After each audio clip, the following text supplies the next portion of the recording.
சங்கீதா. நான் தனியார் தொலைக்காட்சியில் செய்தி வாசிப்பாளராக இருக்கேன். இன்னைக்கு இருக்கக்கூடிய சமூகத்தில் நிறைய பேர் போதை கலாச்சாரத்தில் அடிமையாக இருக்கிறத நம்ம கண் முன்னாடி நிறைய பேர்த்த பார்க்குறோம்.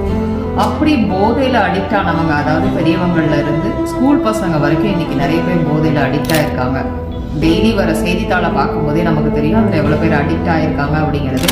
அப்படி அடிக்ட் ஆனவங்க இதுல இருந்து வெளியில வர முடியாது அப்படிங்கிற ஒரு தவறான புரிதல் சில பேரோட மனசுலயும் இருக்குங்கிறதையும் நம்ம பார்க்க முடியுது. இல்ல, இந்த போதையில அடிக்ட் ஆன ஒருத்தர் மீண்டு இந்த சமூகத்துல தன்னம்பிக்கையோட வாழ முடியும் அப்படிங்கறத ரொம்ப அழகா டூ ஓவர்ங்கிற மூவில ரொம்ப அழகா காட்டியிருக்காங்க. முதல்ல அதை எடுத்த அந்த தயாரிப்பு நிறுவனத்திற்கு முதல்ல நம்ம வாழ்த்துக்களை சொல்லி ஆகணும். ரெண்டாவது, இந்த படம் வெளிநாடுகள்ல 150க்கும் மேற்பட்ட ஒரு அவார்டுகளை வாங்கி குவிச்சிருக்கு.